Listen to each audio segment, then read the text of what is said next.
Você sabe exatamente o que você deveria estar fazendo. Sabe que deveria estar estudando para o concurso que vai mudar a sua vida. Sabe que precisa trabalhar naquele projeto, no seu trabalho para o seu chefe. E sabe que precisa estudar para aquela prova de faculdade, mas mesmo assim você não faz nada disso. Mas, acredita em mim, não tem nada de errado com você.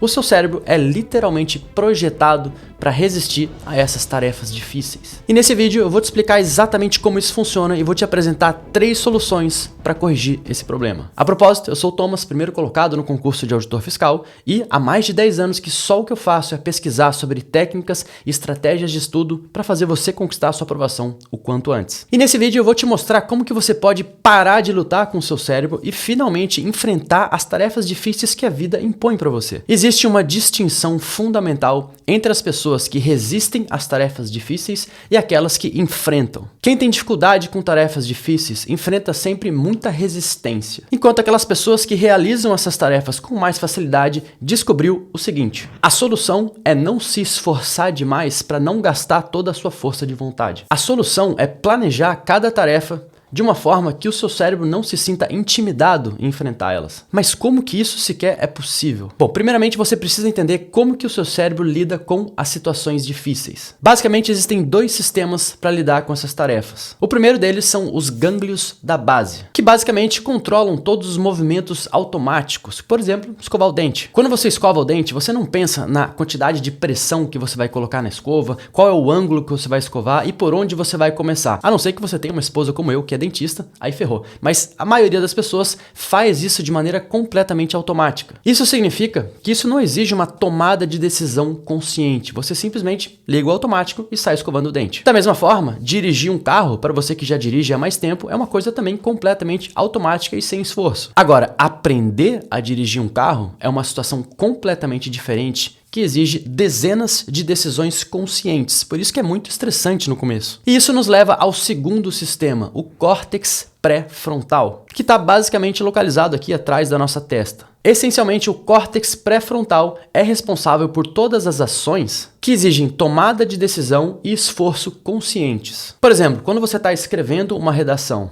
aprendendo uma nova habilidade ou trabalhando num projeto inédito, todas essas tarefas exigem muito esforço consciente. E olha só essa grande sacada, o seu cérebro ele não quer usar o córtex pré-frontal em excesso, porque o seu uso excessivo, principalmente naquelas tarefas mais difíceis, causa exaustão mental. Então, ao realizar uma tarefa, o seu cérebro ele vai fazer uma análise de custo-benefício para ver se a recompensa que você vai ter vai compensar o esforço investido naquela tarefa. Existe um modelo que ilustra exatamente como isso funciona, e ele se chama modelo de comportamento de Fogg, que foi desenvolvido na Universidade de Stanford. De um lado, você tem o esforço exigido pela tarefa e do outro, a recompensa esperada pelo seu cérebro. E entre eles, você tem uma linha que representa a linha de ação. Então, se a recompensa supera o esforço para uma tarefa específica, o seu cérebro basicamente diz sim para aquela tarefa. E aí você consegue realizar ela com facilidade. Agora, ao contrário disso, se o esforço supera a recompensa, ou pelo menos a expectativa de recompensa, o seu cérebro vai dizer não e você vai enfrentar muita resistência para realizar aquela tarefa. É por isso que ficar rolando a tela do TikTok é tão fácil, porque não exige nenhum esforço de você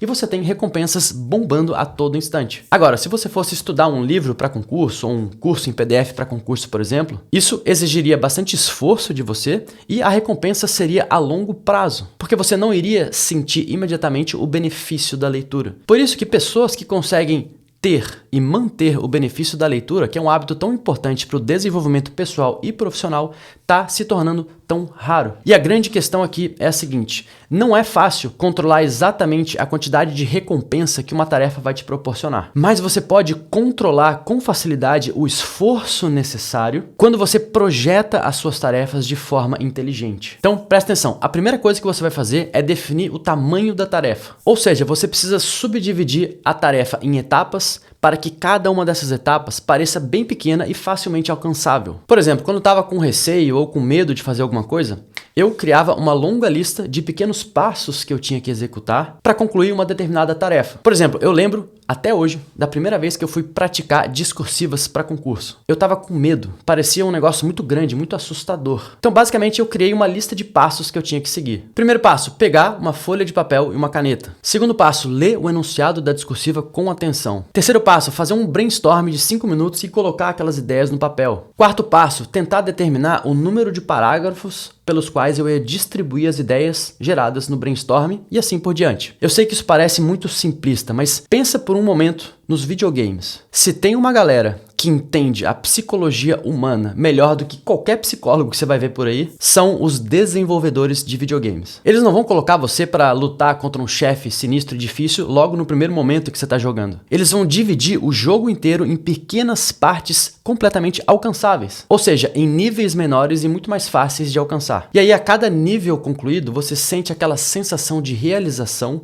e aquela motivação para continuar. E aí aquilo acaba se tornando assustadoramente viciante. E é com essa mesma filosofia que as pessoas realizam coisas extremas. Tem uma pesquisadora e psicóloga de Stanford que se chama Kelly McGonigal. E ela escreveu um negócio muito interessante sobre corredores de ultramaratona. Do meu ponto de vista, essas pessoas são insanas. Eles passam dias correndo centenas de quilômetros, atravessando floresta, chuva, montanha. E isso exige muita garra. E praticamente todas as pessoas que praticam a ultramaratona e eventualmente em algum momento chegam num ponto em que eles pensam, putz, eu não consigo mais. E é aqui que o negócio fica mais louco ainda. Todas essas pessoas descrevem a mesma estratégia que elas colocam em prática para conseguir seguir em frente. E a estratégia é parar de pensar na linha de chegada e focar sempre em dar um passo de cada vez. E aí então você dá esse passo e aí você sente aquela pequena sensação de realização. E aí você pensa assim, putz, acabei de dar esse passo, eu consegui, acho que eu consigo dar outro passo agora. E é assim que essas pessoas percorrem centenas de quilômetros, um passo de cada vez. E o exato mesmo raciocínio vale para você que estuda para concurso de alto nível. Se você ficar pensando só na linha de chegada, que é quando basicamente você está num alto nível em 20 disciplinas, cada uma com em média 3.000 páginas de teoria, você provavelmente vai surtar e não vai conseguir. Então o avanço ele precisa ser segmentado, transformando esse único objetivo enorme, distante e grandioso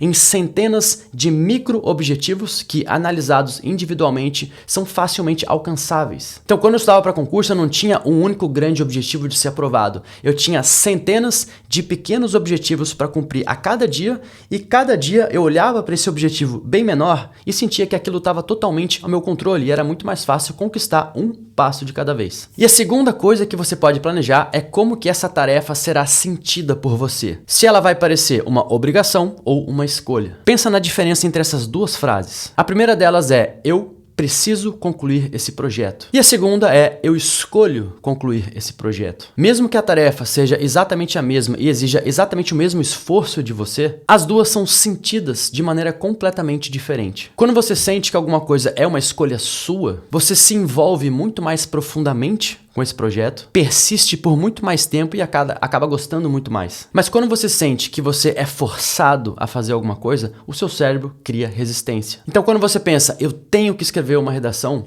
o seu cérebro encara isso como uma obrigação e gera uma resistência. Agora, se você pensar assim, eu escolho elaborar essa redação agora para que eu possa ter o resto da noite livre para fazer o que eu quiser. Aí isso vai ser tratado como uma decisão que você tomou. Porque o seu cérebro, ele não resiste ao trabalho árduo, ele resiste ao trabalho imposto. Mesmo que a pessoa que esteja impondo seja você mesmo. E a terceira coisa que você pode fazer é criar e desenhar o próprio compromisso. Porque você começa coisas novas o tempo todo. Mas a questão é como persistir naquilo por tempo suficiente para que aquilo te leve para algum lugar. Imagina que você se sente empolgado aí para estudar para auditor fiscal e começa com tudo aí por alguns dias. Mas aí depois de alguns dias você acaba pulando uma meta, aí depois você pula outra meta, e aí você pula várias metas seguidas, até que eventualmente você desiste. E aí aquilo vai se tornar mais uma coisa dentro daquela grande e enorme pilha de coisas que você tem que não foram finalizadas. E isso faz você se sentir como uma pessoa incapaz de concluir os seus próprios compromissos, o que vai tornar a próxima tarefa mais difícil ainda. Mas existe uma estrutura que te ajuda muito com isso. A neurocientista Anne-Laurie Lee-Conf, eu não sei se é assim que pronuncia o nome dela, ela tem um livro chamado Pequenos Experimentos. E nesse livro ela fala sobre criar um pacto consigo mesmo. E um pacto é essencialmente um um compromisso de realizar uma determinada ação por um determinado período de tempo. Por exemplo, eu escolho estudar para o meu concurso por 3 horas por dia pelas próximas 2 semanas. Ou eu escolho ir para a academia 3 vezes por semana no próximo mês. Ou mesmo, eu escolho ler por 20 minutos todos os dias antes de dormir por uma semana. E o que você deve ter em mente é que nesses pequenos experimentos, você não está buscando o sucesso. Você está tentando experimentar algo novo e se comprometer a concluir esse experimento. E o mais importante é que esse compromisso, esse pacto que você faz, ele precisa ser curto e alcançável. Então ele não pode ser algo como, eu vou para a academia todos os dias pelos próximos 2 anos. Tem que ser um período mais curto e uma meta mais alcançável. Então você cria esse pacto consigo mesmo e ao conseguir cumpri-lo, você sente que realmente conseguiu concluir algo que você se propôs a fazer. E cada vez que você completa um desses experimentos, o seu cérebro te diz que você realmente é uma pessoa capaz de concluir projetos nos quais você se compromete. E eu tô fazendo isso nesse exato momento. Eu confesso para você que com a minha rotina maluca de ser servidor público, pai de um moleque de 3 anos, marido, mentor para concurso, ter um canal do YouTube, com tudo isso eu acabei perdendo o hábito da leitura. E já faz um bom tempo que eu estabeleci para mim mesmo o compromisso de me tornar uma pessoa que arranja tempo para ler. E eu fiz isso estabelecendo que eu ia ler 20 minutos por dia antes de dormir durante uma semana. E aí depois de cada semana, tendo cumprido aquela meta, eu renovava o meu compromisso para a semana seguinte e assim, semana após semana. Eu já estou fazendo isso há bastante tempo e já li muitos livros desde que eu assumi esse compromisso comigo mesmo. Então, recapitulando. Primeiro, se você está enfrentando uma tarefa difícil, planeja ela de uma forma que ela seja pequena o suficiente para que o seu cérebro não se sinta intimidado por ela. Segundo lugar, estrutura essa tarefa de modo que ela se apresente para você como uma escolha e não como algo que foi imposto a você. Em terceiro lugar, cria o seu próprio comprometimento realizando esses pequenos experimentos. E lembra sempre do seguinte: as coisas difíceis não se tornam fáceis porque você forçou o seu cérebro a lidar com elas. Elas se tornam fáceis porque você cria as condições certas para que o seu cérebro colabore. E eu vou ficando por aqui. Se você acha que esse vídeo te ajudou de alguma maneira a tomar a iniciativa de dar o primeiro passo para executar as tarefas que realmente importam na sua vida, peço encarecidamente do fundo do meu coração que você se inscreva no meu canal e que você curta esse vídeo para me ajudar a continuar produzindo vídeos, para ajudar você a conquistar um futuro melhor para você e para sua família. Muito obrigado, um grande abraço e até o nosso próximo vídeo.